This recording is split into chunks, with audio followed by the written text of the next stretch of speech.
Hello friends and welcome back to my channel. I may have a lot of choices when it comes to flying the YouTube skies, so we're super grateful that you're flying here with us.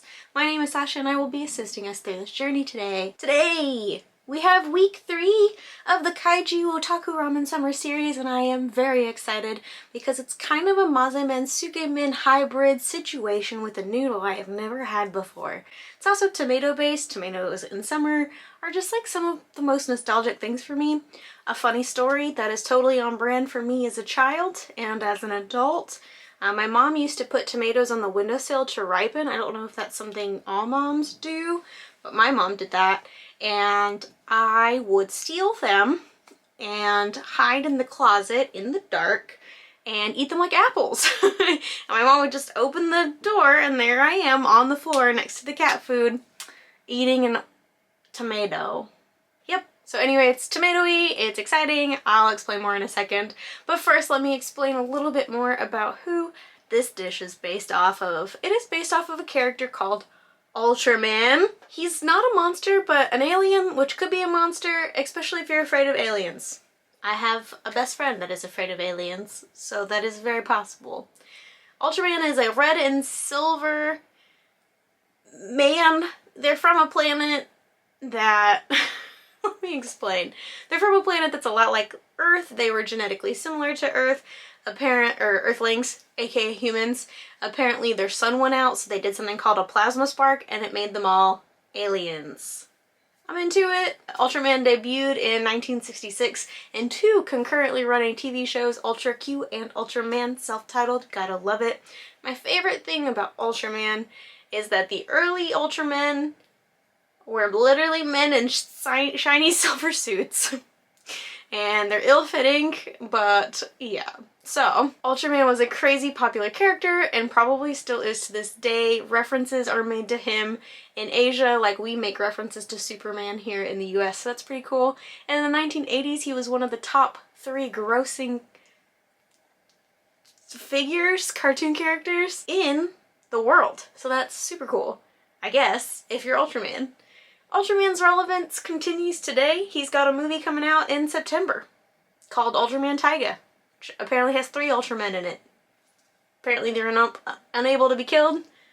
Yeah, I don't know. I'm super into it. It's like the weirdest one we've encountered so far. Update. Godzilla King of Monsters isn't streaming on any platforms, which is wild because I feel like it's kind of like ready for that. So I haven't rented it yet. I will borrow it from the library, but early voting has closed the library for library purposes, so it's gonna be a while. Another week or 2 until I can get Godzilla King of Monsters. What I have watched instead is the Netflix 3-part Godzilla series. We've watched 2 out of 3 of them. Man, I feel like I am committing like 45 minutes of my life to story that I'm sure is great for someone, but not for me. Only to see 10 minutes of Godzilla kicking butt, and that is what I want to see. I love that part. I always root for Godzilla. That might be the Slytherin in me. I don't know. He seems like he's doing the best he can. Or she. Depends on which one you're watching. Let me tell you a little bit more about today's bowl. We're getting it delivered again because that's extremely convenient. Like I said, it's a summer tomato soup. It's got creamed corn in it, it's got black sesame, and it's got togarashi, which is a type of seasoning that I used to call red pepper. I don't know, it's spicy, it's not salty, it's peppery, it's not that spicy. It's really good, it's just a good flavor. I really appreciate it. It's kind of like a chili pepper additive.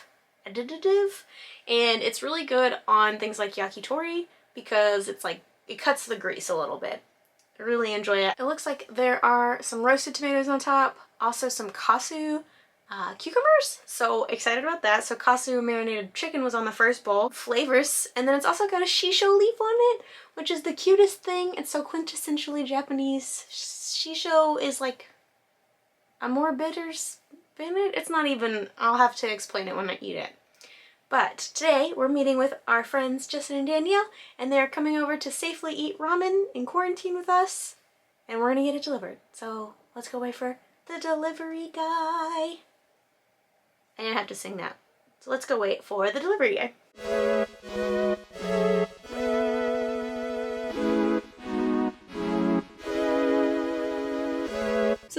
bowl looks like. Yay, a little bit of a dipping noodle situation. The noodles are very wide. I love a good pasta, so happy to try that. Let's give it a try. Right, perpetual squat moment, but we're gonna grab some noodles. Unfortunately, this one you can't heat up, really, because it's supposed to be for summer, so everything kind of sticks together. We'll do a dunk.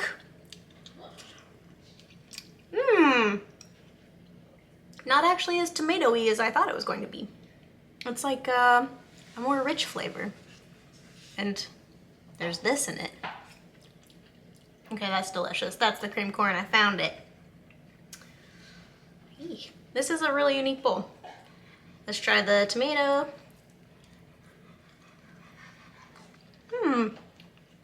It tastes like it should be on a pizza, which I appreciate. And lastly, our Kasu cucumber. That's pretty good. Not my favorite bowl. Glad I tried it. Very summery though. Bring in some hardcore summer vibes. So, itadakimasu. So I just finished the ramen, and I have to say it grew on me. The flavor combination was not what I was expecting. I think I was expecting like a true ramen at first, and so I had to get used to it, but then it was like a really nice, refreshing summer dish. I wish I had eaten it outside with like maybe a pina colada. But that's it for this video. Thank you so much for watching. Remember that you can go get it. Today is July 30th, so you still can get it the 31st, the 1st, and the 2nd up until Sunday. So get your ramen. I will see you guys in the next video.